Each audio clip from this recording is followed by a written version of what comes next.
Pagbasa mula sa sulat sa mga Hebreo. Mga kapatid, magpapatuloy pa ba kayo? Kulang ang panahon para isalaysay ko ang tungkol kina Gideon, Barak, Samson, Jefte, David, Samuel at sa mga propeta. Dahil sa pananalig nila sa Diyos, nakalupig sila ng mga kaharian, gumawa ng matuwid at nagkamit ng mga ipinangako ng Diyos. Nagpatikom sila ng bunganga ng mga leyon, pumatay ng nagngangalit na apoy at naligtas sa tabak.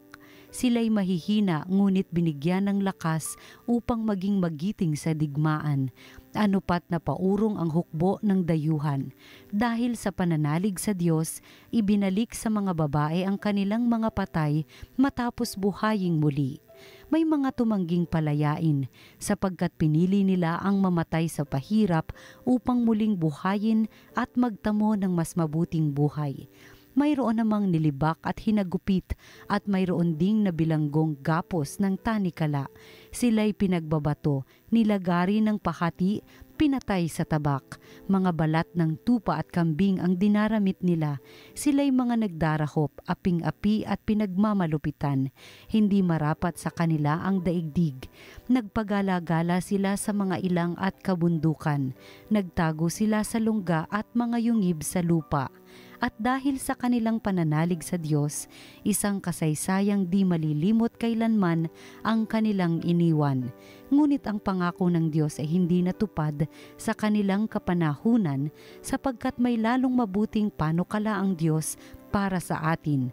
Ang tayo'y makasama nila kapag tinupad na niya ang kanyang pangako. Ang salita ng Diyos. Salamat sa Diyos. Magpakatatag ang tanang may tiwala sa may kapal. Puon ang pagpapala mo yung ilaan sa mga anak mong may takot na taglay. Kagilagilalas malasin ninuman ang pagkalinga mo sa mga hinirang na nangagtiwala sa iyong pagmamahal. Magpakatatag ang tanang may tiwala sa may kapal. Iyong kinalinga at iningatan mo laban sa adhika ng masamang tao, dinala sa ligtas na dakong kublihan upang di hamakin ng mga kaaway. Magpakatatag ang tanang may tiwala sa may kapal. Purihin ang poon sa kanyang pag-ibig na dulot sa akin nang ako'y magipit. Magpakatatag ang tanang may tiwala sa may kapal. Ako ay natakot labis na nangamba sa pag-aakalang itinakwil mo na, ngunit dininig mo yaong aking taghoy nang ako'y humingi sa iyo ng tulong. Magpakatatag ang tanang may tiwala sa may kapal. Mahalin ang poon ng mga hinirang ng lahat ng tapat na mga nilalang. Ang tapat sa kanya ay iniingatan, ngunit ang palalo'y pinarurusahan. Magpakatatag ang tanang may tiwala sa may kapal. Ang mabuting balita ng Panginoon ayon kay San Marcos. Noong panahong iyon, dumating sina Jesus at ang mga alagad sa ibayo ng lawa sa lupain ng mga Heraseno. Pagkababa ni Jesus sa bangka, siya ay sinalubong ng isang lalaking galing sa libingan. Ang lalaking ito ay inaalihan ng masamang espiritu at sa libingan naninirahan. Hindi siya maigapos ng matagal kahit tanikala ang gamitin. Malimit siyang ipangaw at gapusin ng tanikala, ngunit pinaglalagot-lagot niya ito at pinagbali-bali ang pangaw. Talagang walang makasupil sa kanya. Araw-gabi nagsisigaw siya sa libingan at sa kaburulan at sinusugatan ng bato ang kanyang sarili. Malayo pa'y natanawan na niya si Jesus. Siya'y patakbong lumapit at nagpatira pa sa harapan niya at sumigaw ng malakas. Jesus, anak ng kataas-taasang Diyos, ano ang pakialam mo sa akin? Huwag mo akong pahirapan alang-alang sa Diyos. Sinabi niya ito sapagkat inutos sa kanya ni Jesus. Masamang espiritu, lumabas ka sa taong ito. Tinanong siya ni Jesus, ano ang pangalan mo? Pulutong, sapagkat marami kami, tugon niya, at mahigpit nilang ipinakiusap kay Jesus na huwag silang palayasin sa lupaing iyon. Doon naman sa libis ng bundok ay may malaking kawan ng mga baboy na nangangain. Nagmakaawa kay Jesus ang masamang espiritu na ang wika, papasukin mo na lang kami sa mga baboy, at sila'y pinahintulutan niya. Lumabas sa tao ang masasamang espiritu at pumasok nga sa mga baboy. Ang kawan na may 2,000 ay sumibad ng takbo tungo sa pampang ng lawa, nahulog sa tubig at nalunod. Nagtatakbo ang mga tagapag-alaga ng kawan at ipinamalita ito sa bayan at sa mga nayon. Kaya't pumaroon ang mga tao upang tignan kung ano nga ang nangyari. Paglapit nila kay Jesus ay nakita nila ang lalaking inaalihan nga ng demonyo. Nakaupo ito, may damit at matino na ang isip. At sila'y natakot. Isinalaysay sa kanila ng mga nakakita ang nangyari sa inalihan ng mga demonyo at ang sinapit na mga baboy. Kaya't ipinamanhik nila kay Jesus na umalis sa kanilang lupain. Nang sumakay na si Jesus sa bangka, nakiusap ang inalihan ng mga demonyo na isama siya, ngunit hindi pumayag si Jesus. Sa halip ay sinabi niya, "Umuwi ka at sabihin mo sa iyong mga kasambahay ang lahat ng ginawa sa iyo ng Panginoon at kung paanong nahabag siya sa iyo." Umalis ang taong iyon at ipinamalita sa Decapolis ang ginawa sa kanya ni Jesus. At nang gilalas ang lahat ng nakarinig niyon. Ang mabuting balita ng Panginoon. Pinupuri ka namin, Panginoong Jesus.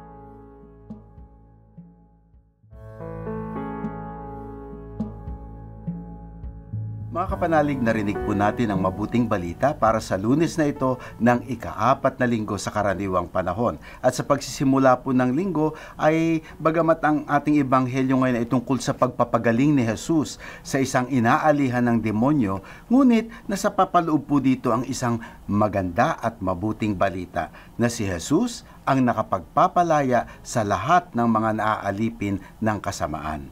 Na minsan nga po, aminin ko sa inyo, minsan ay nakakarindi, nakakatakot at nakakapanghina ng pag-asa kung ating babasahin ang mga balita sa mga dyaryo o pakikinggan ng mga balita sa radyo at panunuorin ito sa TV, sapagkat para bang walang katapusan ang ating naririnig na patayan dito, saksakan doon, barilan doon, giyera, mga sakit at kung ano-ano pang mga klase ng sakuna na nangyayari, no? At para bang walang katapusan, no? At ito ang ating ebanghelyo ngayon ay nagpapaalala lamang na ang tunay na kalaban natin dito ay hindi itong mga pisikal na nangyayari sa atin, kung hindi ito ay tunay na labang espiritual.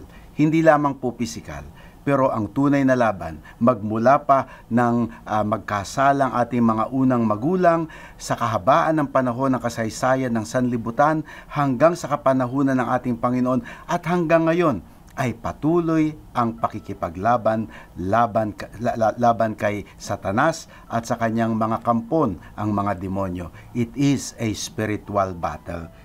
Mapapansin po natin na sa ebanghelyong ito, hindi po itinuturing ni Jesus na ang mga biktima na inaalihan ng mga demonyo ang kalaban. Hindi po, no? Yung mga possessed, sila ay nagiging kasangkapan lamang ng demonyo at ng kasamaan. Bagkus, ang tunay na nilalabanan ng Panginoon dito ay ang mga demonyo. At tinanong nga po ng Panginoon kung ano ang pangalan mo, no? At sabi dito sa ebanghelyo, sila ay mga pulutong.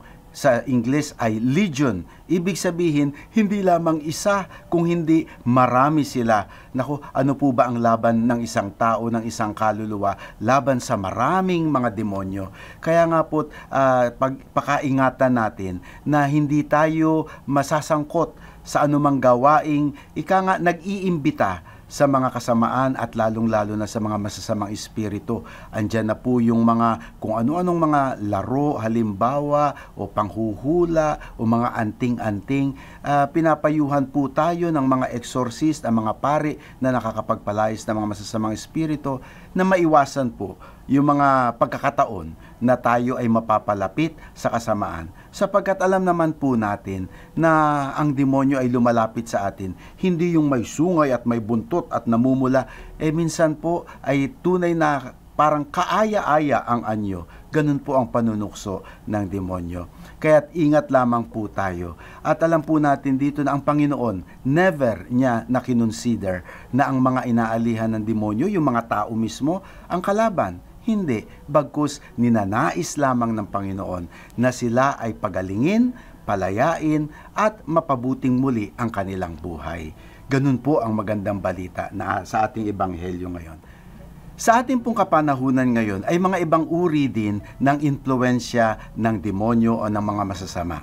Nariyan po yung mga nasa tanikala ng adiksyon, sa droga, at sa mga ibang klase pa, sa pornography halimbawa. Ang lahat ng ito ay mga tanikala na umaalipin sa ating mga tao, na nawa ay tayo din ay mapalaya mula sa mga ito. At dito, napansin natin sa kwento sa Ebanghelyo na magmula sa libingan yung tao, doon siya nagtatago at siya ay nakatali na ng mga tanikala at wala siyang kapangyarihan sa kanyang sarili na palayain ang kanyang sarili. Bagkus kailangan niya ng mas malakas na kapangyarihan. Ganon din po sa addiction, kung ito man po ay droga o pornography o kahit siguro yung walang katapusan na pag sa social media o sa internet o kung ano pa pong ibang kinahuhumalingan ng ating mga kapatid. No? Ito po ay mga tanikala na dapat din tayong mapalaya. Ang isang magandang balita nga po sa Ebanghelyong ito ay meron po mas malakas na kapangyarihan na makapagpapalaya sa sino man na inaalihan o inaalipin ng masamang espiritu. At yan po ang ating Panginoon. Tama lamang po na siya ay ating tawagan sa kanyang pangalan. Ikaw si Jesus, ang anak ng Diyos. Kailangan po nating magpatotoo ang kapangyarihan ng Panginoon at tayo'y nagpapasakop hindi sa masamang espiritu, kung hindi nagpapasakop kay Kristo. Tanging sa ngalan ni Kristo lamang at sa kanyang kapangyarihan, tayo tunay na magiging malaya at magiging malakas. Kung sa ganang sariling atin natin, sabi nga natin, tao lang, meron tayong kahinaan. Pero kung tayo ay nasa panig ni Kristo, ay meron din tayong lakas na taglay upang labanan ang mga panunuyo o kaya panghihimasok ng demonyo sa ating buhay. Mga kapatid, ang Ebanghelyo po nating narinig ngayon ay tunay na mabuting balita.